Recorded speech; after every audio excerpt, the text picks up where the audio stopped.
this is the really crucial bit. Do not take... Shh. Hi guys! I'm here to talk to you about travelling with cross stitch today. This is something that I do quite often and I thought it might be really helpful. I've seen a lot of questions about it on various forums, so here we go. I went on holiday with John and a group of friends at the end of January and we were flying somewhere, so I put together my kit for what I was going to take on the plane and I thought, oh, this would be a really good thing to record. Off we went on our holiday and I had all the intentions of recording when I got back, and something happened that meant I have been just sort of out of action generally for a little while. So we went skiing and I hadn't been before and it was great. I was really enjoying myself. It's something that I really loved and I had put off for such a long time because I was really scared of getting hurt. Guess what happened? I got hurt. I don't know, I don't even know what happened. I just fell over and I sprained my knee. Not being the sensible sort of person that you would assume I am, I would assume I am, I went back up the other day, got to the top of the mountain, started coming down, fell over again, and that was it, end of skiing for me. So I had to get carted down the mountain in this thing that they call, I think it's called a blood bag. It's like a sledge that this heroic rescue man skis down the mountain with. I got down into the town centre, it was horribly embarrassing. John took some really lovely photos of me. They did an x-ray, everything is fine. I sprained one of my ligaments. There will hopefully be no permanent damage, I'll hopefully be able to go skiing again. But it just meant that I was out of action and it really knocked me mentally aside. Like, I had plans to do a 10k race in April, I had plans to do this walking thing, and I couldn't.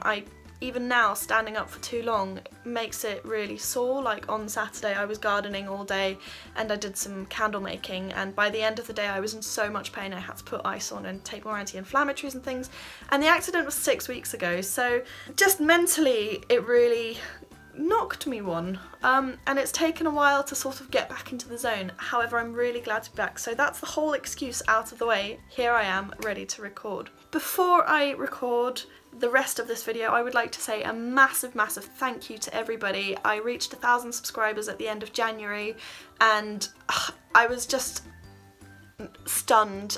My lovely friend at work, Ricky, cross-stitched me this thing which says Plutonia Muffins 1,000 subscribers, so I got myself a little cross-stitch play button. And yeah, just thank you all so much. I love doing this. I've missed it so much, and I really want to say that I'm going to be doing it like weekly, but I can't commit to that because my work is so full on at the moment. But hopefully I'll be back more, and yeah, I just thank you all so much. I'm gonna stop being annoying now because I hate that when people do it in other videos and they get too soppy. So moving on, travelling with cross stitch. So of course this is just what I take with me and this is how I do it. If you have any other things that you do that you think I would like to know about, I would love to know about them. Stick it into the comments in the box down below. But this is how I do it. I'm talking about travelling in general, but I'm specifically going to be focusing on planes because I know that's something that gives people a lot of anxiety. So the first thing I always do is I have it in a separate bag so that if I get asked about anything, I can just pull out my bag and have my stuff in there. It's just a fabric tote bag, it's quite large. I put normally a cross stitch project and a knitting project in it as well. And then in case you're wondering, this is like a shower curtain hook, which she says I can unhook and then clip it onto a, what do you call it, coat hanger, so that I can hang this in my wardrobe with all of my other project bags. So there we go, always a project bag so that everything is separate to my rucksack. Then I obviously have my cross stitch project. So the one that I took in January, February to France was the 12 Days of Christmas sampler.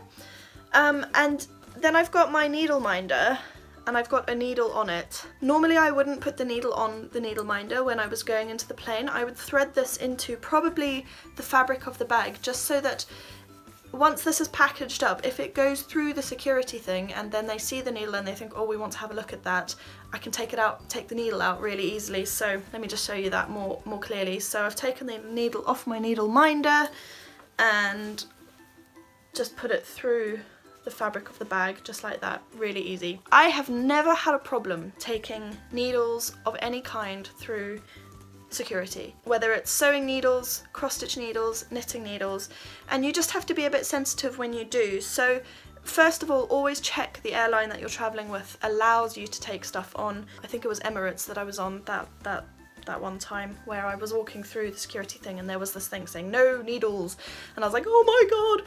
But I just put it through separately and they didn't even question. In fact, they'd probably be more upset about the magnet in the needle minder. And then I normally put my project, rustle, rustle, rustle, into a Ziploc bag just to keep it protected while I'm traveling.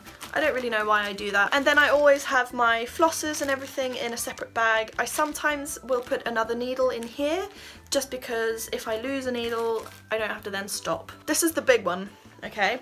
So this is a lap stand. I bought it off Amazon. I'll put a link in the description box below. It's not the best value.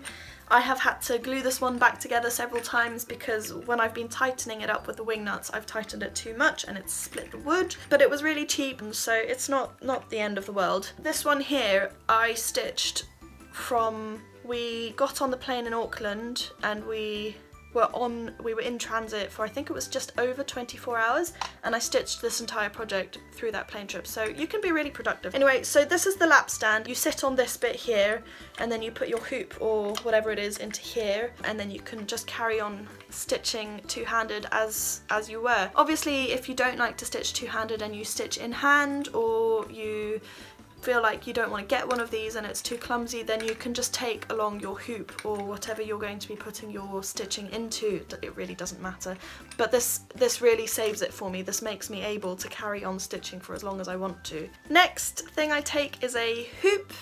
I always take a hoop when I'm traveling, which is why I took that particular project, because it was a hooped project. I wouldn't take a frame on. That would just be ridiculous. You're in for some serious travel then.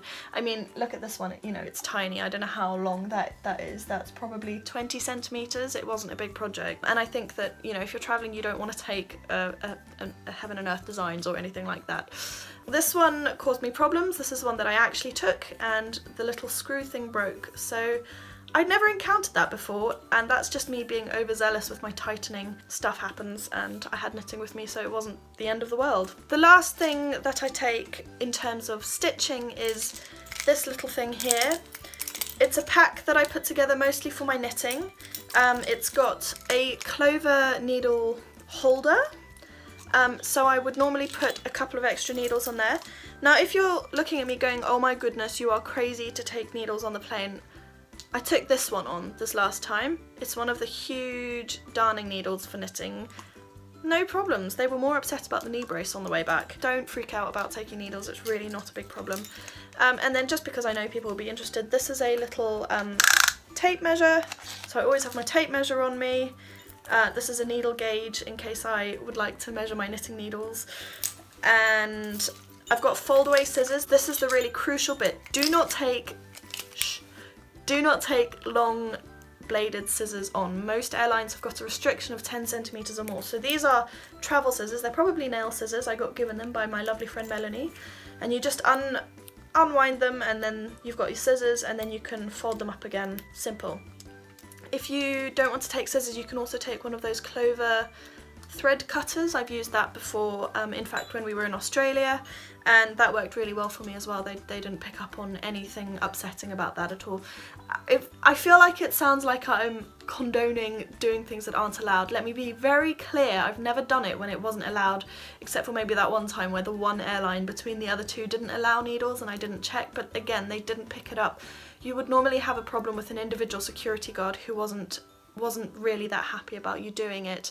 And if they're not, you know what, it's not the end of the world. I normally take a self-addressed envelope with a stamp on it, so that if they are really getting upset about it, I can put everything into the envelope and then say to them, look, could you post this for me? I appreciate you don't want me to take this stuff, but I don't want to dispose of it. If you could just post it back to me at home. And that, I've never had to use it, but it is a good precautionary measure, especially with like knitting. When I take my really expensive needles on the plane, I really don't want them to just be thrown away. And then this is really stupid, but it's a bell, which now isn't ringing for me. It's a metal sort of, what do you call it? Keyring. And I like having this on here because I've only got one set of these. I've only got one thing, which is the full complete. It's got the needle gauge, the tape measure, the needle holder, the scissors, and by having the bell on it I can shake my bags on my as I say, I've got a sort of coat hanger with all my project bags hanging on it. I can shake that and immediately know which bag my travel kit is in. I lied, I've got one more thing. So this is a what is this? Container. And I take this for my orts. I started doing this when we went again to Australia, which was a very cross-stitchy journey, as you can probably imagine, because I just had so many things on the go. I started doing this because people were getting really upset about the little clippings when I couldn't, if I had like a little bit of thread and it dropped on the floor or something. When you've been sitting somewhere for 12 hours, you really notice that, and I felt bad about it, and one of the air hostesses wasn't great about it, and that was on the first flight. So in the second flight I had a little container and I started collecting everything, and that's when I started collecting orts, which if you don't know what orts are, they're the little end bits that you collect. But I never go without one of these now, just because it feels tidy, it feels like the right thing to do. The other thing that you shouldn't forget, and I have done this far too often, luckily you can often get them digitally, but don't forget your pattern. I always print mine out. I just prefer to work that way, but you don't want to get on a plane and then suddenly discover you don't have your pattern with you, so don't forget that. All of those things get popped into my bag and I pack it into my hand luggage and off I go, no worries. I really hope you found this useful. If you have any comments, any questions, let me know, and I will be back hopefully soon with another video. Bye!